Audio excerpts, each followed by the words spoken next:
Welcome back to Irish Footy Vlogs. Welcome back to another Premier Division show. Jam-packed this week. We're going to focus on the four games of Friday, the game on Saturday, and then the two games that happened on Monday too. Sean, how are you doing? You well?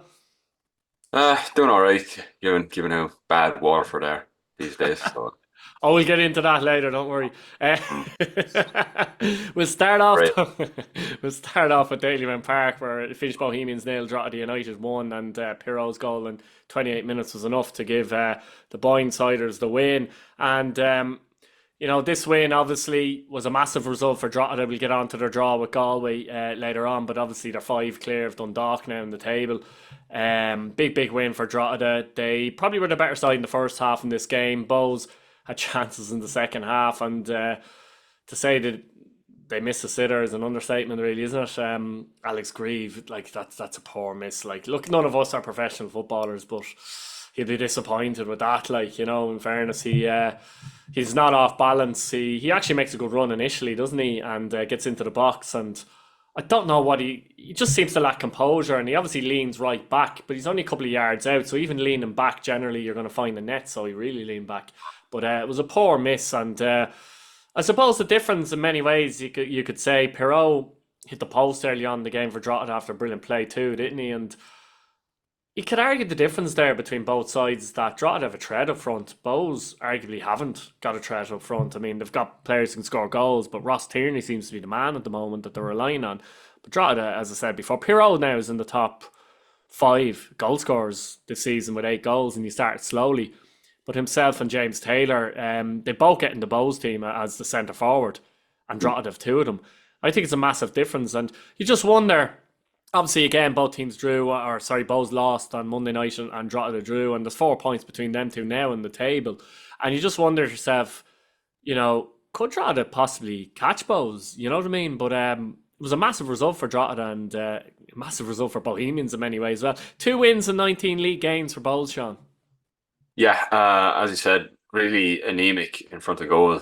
We get onto the game on Monday as well, but it was more of the same problems. I mean, Bohs, particularly on Friday. I mean, as you said, Drogheda, Piero, and particularly James Taylor since he's come in. I know Piero got the goal on Friday, but James Mm, Taylor since he came in is yeah. really, one of the main reasons why Drogheda have been so revitalised in the second half of the season. I said, yeah, that if Bohs won this game, they would probably be safe from relegation, and now they haven't. They've lost. There's 4 points in it now, and on momentum, you'd have to say that Drogheda definitely could Mm. Bohs.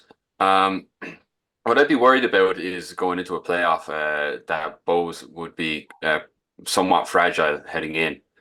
It always does tend to be the team that is in ninth place that's a bit more nervous, that has a bit more to lose, and maybe plays a bit more guarded than the team that's coming up from the first division. Mm. Um, it is, suppose it is still there for both to turn around. Mm. That game in You hand know, could be crucial, couldn't it? it really could be. Mm. It really could be. I mean, and both have had some decent performances as of late. I mean, Yeah. beating Rovers and getting two draws with Chelsea. It hasn't been all bad. Mm. But I think if you talk about just the game on Friday, it went about as bad as you could possibly go. I mean, I was looking at the scoreline when Drogheda got the goal. I said that yeah, this is probably how it's going to end because unless Drogheda got a man sent off, I didn't think Bohs would have enough up front to punish them. Yeah, absolutely. On Friday, the Brandywell finished Derry City 1, Shamrock Rovers 1, and a crucial point in the end for Derry City, you'd have to say. Dylan Watts giving Shamrock Rovers a lead with a well taken finish, actually, after 26 minutes. Um, and then we had the equaliser for Pat Hooban, who's now top scorer in the league on his own, on 13 Mm. goals, stoppage time penalty, and we'll obviously get into that. I don't think anyone thinks that that was a penalty, but there was an incident though earlier in the game. Now, I've my thoughts on this. We're interested to get your thoughts on it as well. And where Lee Grace, did he handle the ball? Did the ball hit his hand? Should that have been a penalty? We'll go there first. What do you think? Should that have been a penalty? I don't think so. No, not Hmm. really. I think obviously you're going to appeal it if you're Derry, but uh, it makes the decision. I think it did play. I think it did play a factor maybe in the Hmm. decision later on in the game that maybe the home fans feel a little bit aggrieved, Mm. and the referee is looking to give something there maybe. But I don't think on the basis of just that like Mm. snapshot there, I don't think you can give that as a penalty. Mm. I personally didn't think it was a penalty either, funnily enough, and obviously we didn't even discuss this, I don't think, before we came on, didn't we not? No. No, But no, I don't think it was a penalty, and the reason why, like, it's all right to show a screenshot as the ball hits yeah, his hand or slow down, but you look at that in real time, it's a cross into the box, and it's hit with power, basically, and for me, like, I don't think Lee Grace knows anything about that, to be honest with you. I mm, still think he's on the ground and it yeah, hits him. He hasn't dived and made a save. Like it's not yeah, like, do you remember the one a few weeks ago, the Waterford one? To be honest, against Dundalk, it's yeah. not like Against that type Dundalk, of yeah, handball. yeah, which probably should have been a penalty. Yeah, Yeah, I mean, I suppose the thing is like it's difficult to prove intent. yeah, it It's is a very difficult thing. hard. Like, you can't read minds of players, Mm. but I you have think if to he meant to do that, he's done very well to do it. Put it be that way. starting He's goal. made a great save.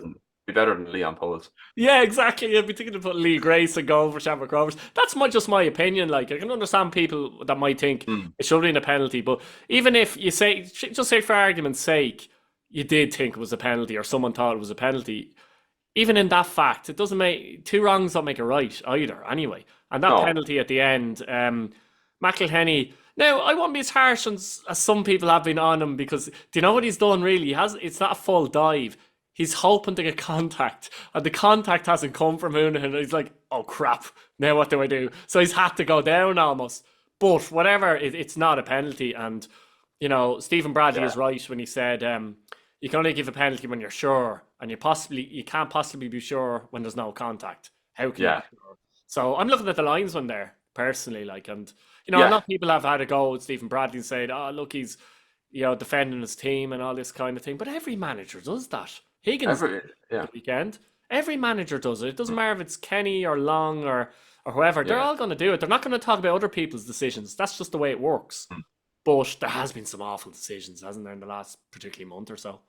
Yeah, I mean, it's just the story of League of Ireland, isn't it? I Mm. mean, it was a particular. I was very what was interesting to me was that Bradley named Damien McGrath and said he was possibly the worst referee in the League of Ireland, which is very interesting. I wonder if Damien McGrath has any other Thoughts on Rovers that? games he's going to be refereeing this Yeah. season, or I but don't. yeah, Who do you think is the best referee actually? While we're there, I think Neil Doyle possibly.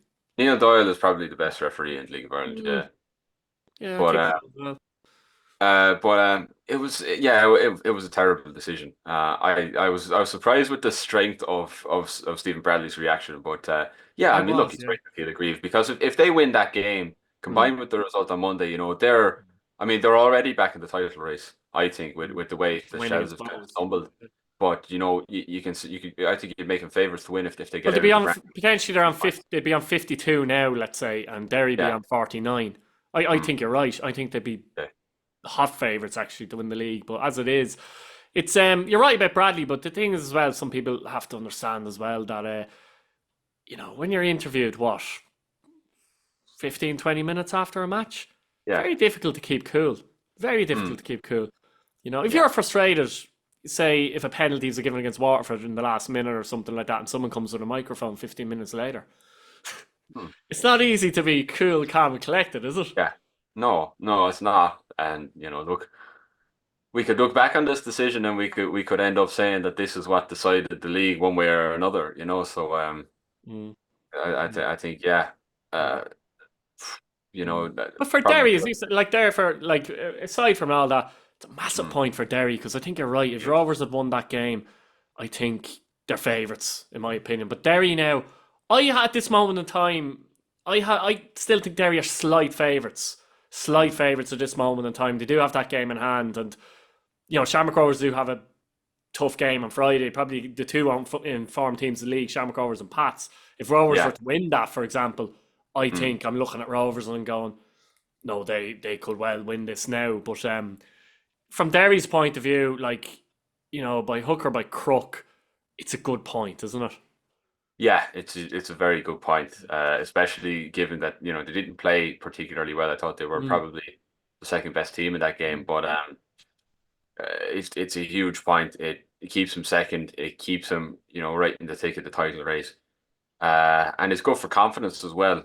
I think even if you feel like even if you feel like you don't deserve it, you've got a point. You can say, okay, look, we'll forget Oh about yeah, this week. We'll move on to the next week. It's another tough game for them next week. They're away to Drogheda, one of the informed teams in the league, good home record too. and very good home record. So it's another tough game, but you can just say, look, we've got the point, and not the end of the world. We can just move on. Yeah. If they'd have lost, I don't know what that does for confidence. Mm. At Derry. Absolutely. No, no, interesting stuff, definitely. We'll go west as such. Well, so southwest, really. Galway United won, Shelbourne nil. Jimmy Cohan, after 2 minutes, giving Galway United all 3 points. Their second home win against Shelbourne this season, actually, too. And first of all, from Galway's point of view, obviously they got a good point in Drogheda. Probably slightly edged that game, actually. But they're fourth in the league at the moment with 46 points. And look, we'll just talk as if fourth could be a European place for now. And they're ahead of that mini pack at the moment, aren't they? Of, I would say, Mm. four teams. And, they've had some very good results the last few weeks. That point, Tal against Shamrock Rovers, for example. And they just keep plugging away. And they're so difficult to play against. Once they go in front, the way Mm. Shelbourne are playing at the moment as well, I think I said it in the show before Mm. that if Shelbourne go behind, at best they're getting a point, to be honest. They're not Yeah. scoring 2 goals in a game at the moment. I can't see it happening. And I always thought Galway would score. I did say 1-1. I think JP got it right, actually. He went 1-0 Galway, but absolutely massive result for Galway. And they're still in the thick of it. They're still in the thick of it, and they're fighting very well, aren't they? Oh yeah, they're fighting really well, and it was a great goal by Johan. Actually, really good strike. I thought. The fact that they scored so early on. Mm. If it's other teams, like if it's Waterford, let's say, and we scored early on, like I'm kind of getting nervous then because I don't think we have what it takes to absorb the pressure. But I think with the way Galway and Shelbourne match up, it really suited Galway because, as you said, I don't think Shelbourne have the capacity to chase a game like that, and especially not against Galway at home. Especially the way Uh, they're playing Shells as well at the moment. They're not playing with the well at way they're all. playing, Yeah. they play like they do. Their preferred style of play is being cautious and a lot of build up play. But that suits Galway down to the ground. Galway would let them play Mm. that kind of game all day long, and it the way, as I said, like the way the teams match up. When Galway went ahead, I thought there was really only one way this game was going to end, and Galway were 100% full value for the 3 points. It's, as you said, it's the second win they've had over Shelbourne this Mm. season at home. Um, yeah, I mean, if you're a Galway fan, you really can't have any complaints with how the season is going so far. It's another really fantastic result. Mm. Uh, they've beaten, with the exception of Rovers, they've beaten every team in the league this season, and you know they've really proven themselves to be one of the best teams in the league. I think No, one of the they've most. done well. They actually haven't beaten Pats, believe it or not, this season. But it's one of the few bright points of Pats' season. Yeah, the few You know bright what I mean? They spots. haven't lost to Galway yet, because I think they have to play one more time. So Yeah, it could there's still time change. for that. Yeah. There's still time for that. But Mm. for Shelbourne's point of view, it's mad in a way. They're 3 points. They're still 3 points clear, and they're really, really struggling. And Mm. I think what's happening as well, a couple of things. There's a number of things. I think the squad is slightly weaker after the summer win, or yeah, the Yeah. summer window. I think they were always going to get a bit pressurized, let's say, coming down the home stretch. I always thought they might fade a little bit, to be honest. So that there's an element of that as well. Squad's quite thin as well in certain areas too. So players have had to either play a lot of games, or if they're missing someone, they look well stretched in certain areas of the pitch, particularly midfield, for example. And a lot of teams, are letting Shelbourne have the ball, and they're finding it difficult to break down opposition in that sense as well, as opposed Mm. to sitting back and trying to counter teams. So there's an element of they're being found out a little bit maybe as well, to be honest with you. So Mm. it's difficult. They are top of the league, still three clear, but it's difficult to see them hold off both Derry and Shamrock Rovers at the moment, isn't it? Mm. Well, they'd have to beat Rovers, I think, and that's something which, the more the season goes on, the less it looks less likely that they're going to do it. And they'll probably Uh, need something at Derry if they're even in the situation where they can win the league. Who knows? Yeah, that I mean, I don't think you're going to end up with. I mean, if the league is decided before that day, it's not going to be in Shelbourne's favour. They're not going to win the league before the final day of the season, so they're going to probably end up needing something from that game. That's another. At best, they That- can hope for, in my opinion, at best they can hope for kind of a thing is, to be still ahead by a point, 2 or 3 points. Like I can't see them being 4 points clear going into the last game of the season. it's a yeah. I mean, it's a hugely daunting prospect, and like they've got Sligo this Friday as well. They've got a number of really tough games coming up, and they're They going to just have to they do basically. need to get a win out somewhere by hook or by crook, don't they? A Yeah, stupid you could end last up minute yeah, penalty or particularly own with the goal way or something. like Shamrock Rovers are playing, they could end up needing to win all of those games nearly, or at least beating Rovers, and look, it's it's really unthinkable. I didn't think looking at I know they've lost Will Jarvis and they've lost Gavin Malloy, but I Mm, didn't think they'd collapse mm, so much. I thought Damien Duff mm, with the way they set out and their disciplined approach. I thought mm, they'd be better than this, mm. better than to I really. thought they'd run out of steam a little bit though, Sean. I do think there's an element of that too.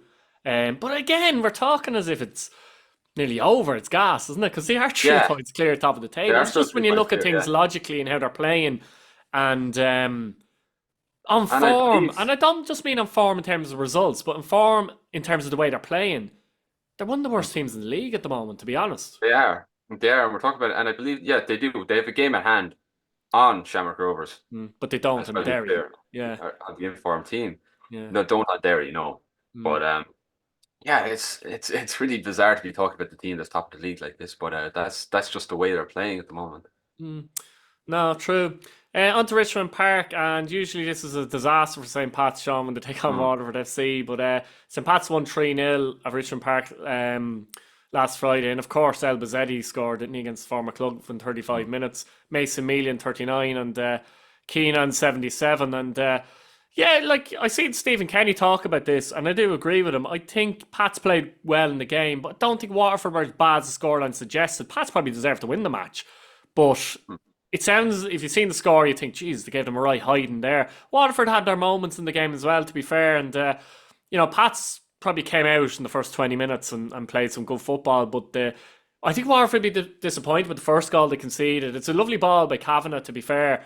And Ebba said he gets through. But for me, Sam Sargent, he needs to do better there. I don't think it's. I mean, El Bazzetti plays a left foot, pretty much front post. I don't know if Sam Sargent was a bit rusty in this game. He had a couple of moments actually, generally, and he's only back from injury. I'd argue he was a little bit rusty. Maybe could have done better for Emilia's goal, although that might be a little harsh with so much power in it. But with the El Bazzetti goal, 100%. Keane rounded off in 77 minutes. But for Pats, look, they're themselves the Shamrock Rovers are the informed team in the league. I think this puts Pats in a situation now. They've joined the European race, really, to be honest, haven't they, Sean? Now, Yeah, really. yeah, 2 points behind Waterford now, so definitely in the European race. Mm, Um, I thought that what I was disappointed with was the management really in this game. I thought even at 2-0 down, the way we were playing, we could have got something out of the game, but the changes were just far too slow to come in. I mean, the game was crying out for somebody like anybody to come in, like bring out. You don't even have to change the formation. Bring on even Sam Glenfield in place of Dean McMenemy or something yeah. like that, and Keith Long just wouldn't do it. And Pats Mm, were bringing on the players the whole time. They brought on Aidan mm, Keane, who scored the third goal. They brought on Keane Levy. Uh, mm. the, the it was so bizarre. And then when it was 3-0, then Keith made three substitutions immediately after it, which You really nearly feel like it's pointless at that point, don't you, it in a was like game I like thought, that? yeah, what's the point now? Like Yeah. the game is gone. Yeah, very disappointed again. Yeah, I thought But the there were performance wasn't as. I know they're on a run of. I don't know what the record is. Something like 6 defeats in 7 games, actually, isn't it? Something like that, but it's not yeah. great. Um, and it's not condescending to say the performance wasn't bad in the game, but defensively they were poor. Let's be honest, they were poor defensively. I mean, there was another. I think McDonald came out with the ball and just plays a blind pass to the side, and Brandon Kavanagh nicks it. The Waterford player was being marked, and Mm, he took a shot and it went over in the end. But yeah. things like that, there were sloppy things going on. I think from a Waterford point of view, which, from my opinion, contributed to the actual scoreline more so, you know? Yeah, I think so. And as you said, Sargent was probably rusty coming back. Yeah, you The can first goal, excuse him a little bit for that reason, I think, a yeah, little bit, yeah. the first goal was really poor, Yeah. bizarre. I think. I think if you're the goalkeeper, you're going to guard. You don't want to get beaten at the near post, Mm, and he's anticipating that Elvis Eddie's going to shoot to the far post. mm, But I don't think you can do it. He's guessing, like, because he's dived mm, before the shot has actually come in, mm, so he's almost guessing where the shot is going to go, and yeah, that was damning. mm, Um, mm, yeah, I mean, it maybe it wouldn't be so bad if the result was isolated, but the fact that we're on such a poor run of form now, I mean, really compounds the misery. The kind of how poor this mm. result was, even though the They did have performance. chances though, Sean. I mean, Ammond, Anang pulls off a very decent save, in my opinion, actually, from Ammond's Yeah. left foot strike. And they did have opportunities and they did have spells in the game Mm, where they were on top. And as I says, they are coming up against a side as well, coupled with the fact that Pats are on really good form at the moment. And I think Brandon Kavanagh actually I thought he was excellent in this game, to be honest with you. He tried his best to score, but couldn't actually hit the back of the net. But mm, it's just creativity and his general technique and ball skills. It's bizarre because under Daly when he was playing and he was sometimes on the bench, he had him on the right wing, and I couldn't understand that he's a number 10 in the story. He's simply yeah. a number 10. He can drop deep, get the ball. He has that passing range, get his head up. But he hasn't got what would you call it? The kind of stamina and speed to get up and down the Yeah, it's wing. beyond the wing. Mm, No, he doesn't. So I could never understand that. And as a younger player, he always played number 10. That's where he yeah. plays. And it's not rocket science that Kenny's decided to go, well, he's a number 10. That's where he's going to play. Some managers don't like to complicate things, don't they? Unnecessary, I think. Yeah, it was really bizarre, but it's a benefit of having Stephen Kenny Mm. as the manager. Like the way he had the team set out, it was perfect. He was actually at the RSC last Friday, I think, for the Dundalk I've game. seen So the photo. he was doing his analysis ahead of time. So he Yeah, probably knew yeah. exactly how he was going to set out in this game. Yeah. So you think Waterford though, like they're still in the race, but where do you think they need to improve going forward now in the next few games? You could point to just about everywhere, really. I mean, going forward, I think mostly because Mm. we haven't scored that many goals. I mean, we Mm. scored two against Dundalk, we scored three against Bohs, but other than that, I don't think we I, scored. I think what hasn't been talked about enough. I mentioned it like I don't know a while ago now, but Asamoah was a big loss there, and I think Yeah, when you had Asamoah and Parsons, there mm, was a lot of you were worried. But for example, there was no Asamoah, obviously, and there was no Parsons mm. either at the weekend. You know what I mean? So Oh well, they switched to. I mean, in fairness, Sam Bellis earned his spot in the starting 11 this week because maybe, of how yeah. he played against Dundalk. They didn't want Mm, to isolate Ahmed up front. mm, I think even with Asamoah out of the team, he was out for a while, and they played mm, Christy Patterson out the wing, and he did all right, and we were mm. still winning Again, with. he didn't play the weekend either, though, didn't he? Not so. No, we didn't play any of our wingers. We've sort Yeah. of dropped the wings, and we've gone back to what we were doing at the start of the season, which was the 3-5-2 Mm, formation, and yeah, just very strange. I thought. I I I don't know if all the chopping and changing does much good. You've got to make some adjustments, but mm, yeah, we haven't replaced Asamoah, and I think as well as I just haven't signed very well in the summer window, and mm, every other team has improved, and we sort Bar of stood still. shells, you would say. Yeah, Yeah, pretty yeah, much. Pretty much, yeah, yeah. pretty much, and that Dog maybe that's as well, but evident. anyway. That's Yeah, evident now. Yeah. yeah, no, 100%.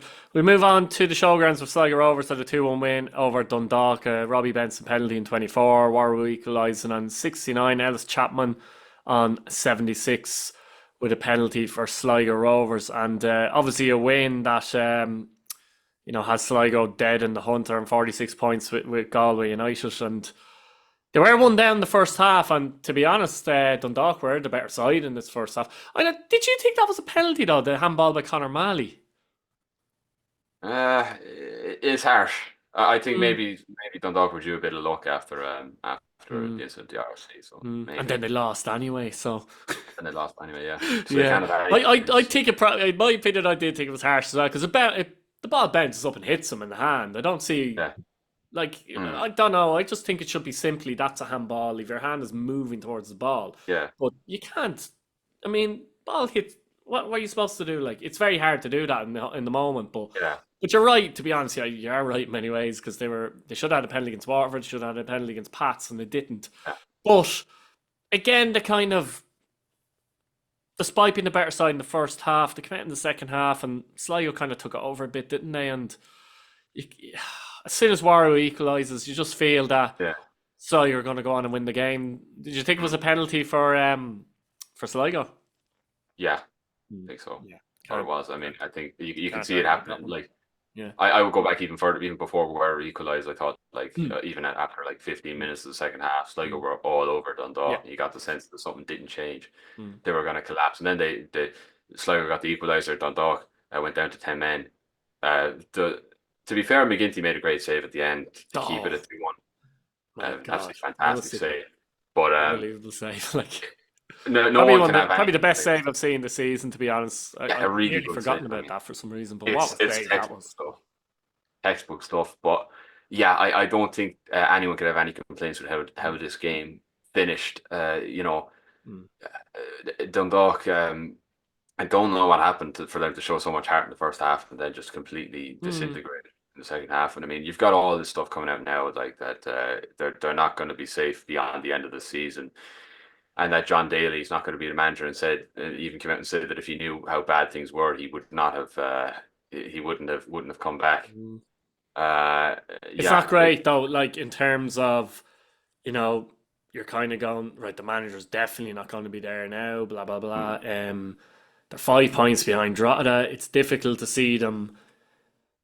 Like you were looking at it, what there's 6 games left, isn't there? yeah, 6 games left, 5 games left for Dundalk. Actually, isn't there? They played 31. yeah. I'm kind of going. Can they even get 2 wins out of 5? Probably not, and that's not enough.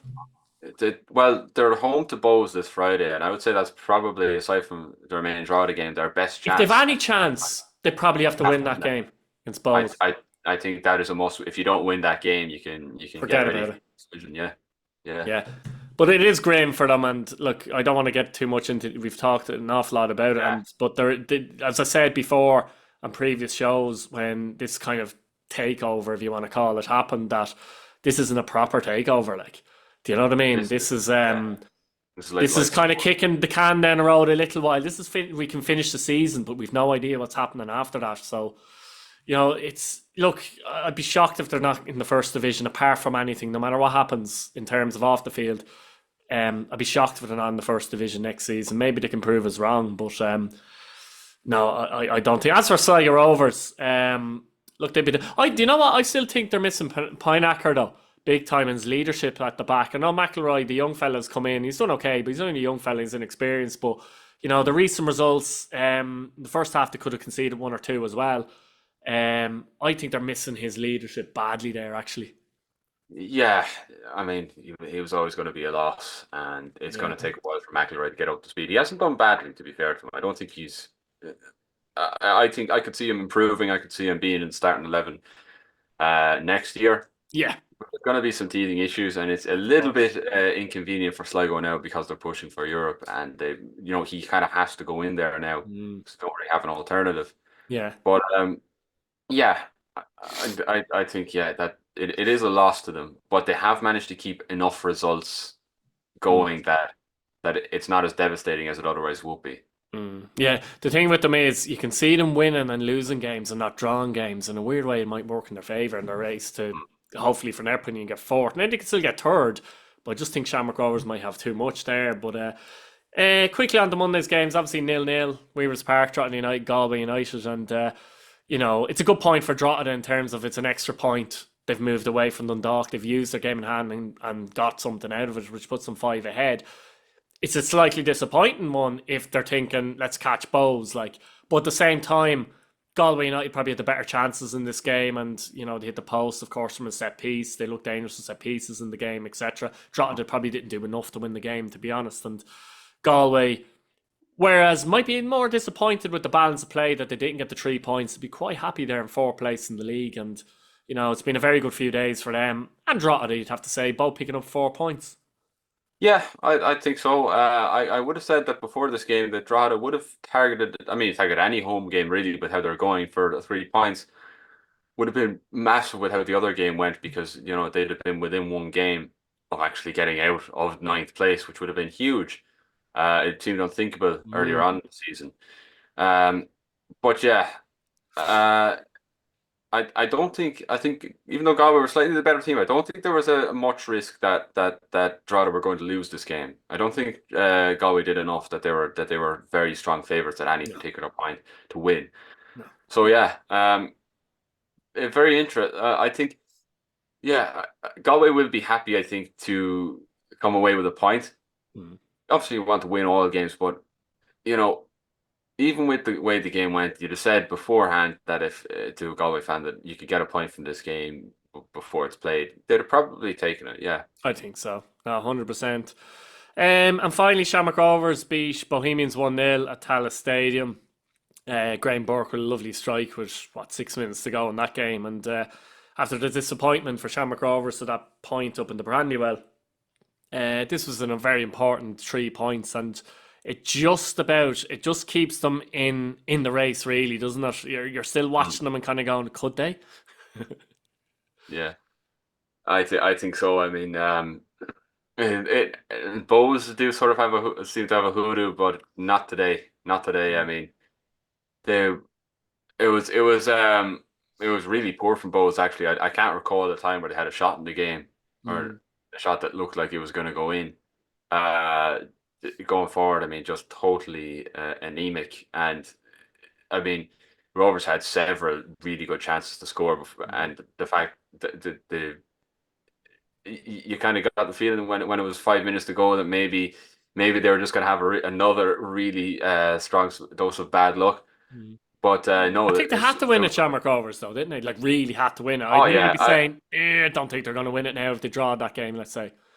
yeah, in order, I mean, in order to keep up the challenge, yeah, they had to Yeah, win this game. That's yeah. very important.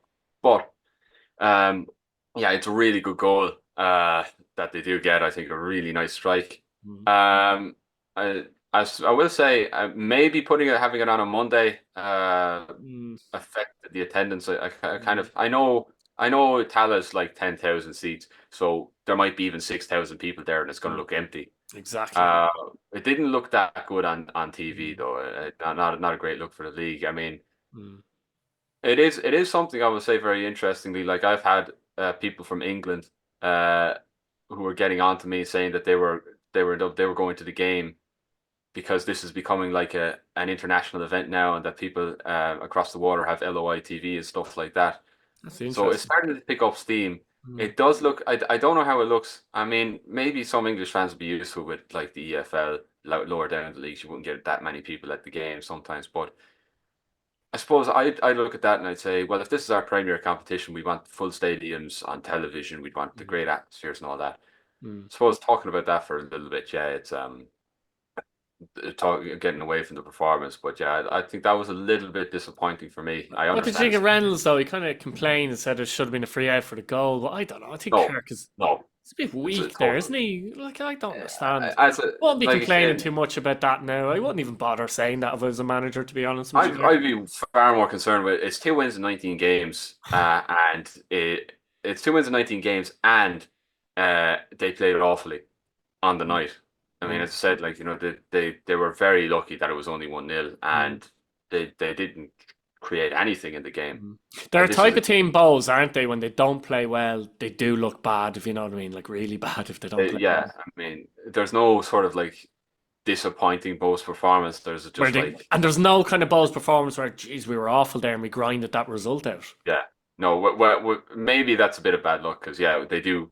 I can't recall a Bose game I've watched where they got away with playing badly. Not really, no. They always No. get punished for.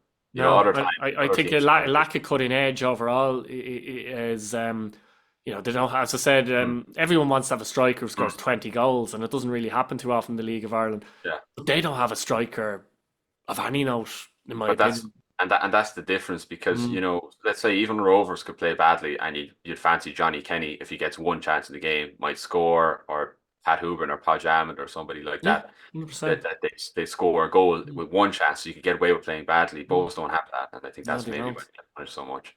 No, I wonder if Bohs fans are worried. It'd be interesting to know in the comments. Let us know in the comments, guys. Are you going to finish out of Drogheda United? But we'll leave it there, Sean. Thanks for coming on. Guys at home, let us know what you think, as usual. And if you haven't subscribed, please subscribe. Thank you very much. Cheers, Keith.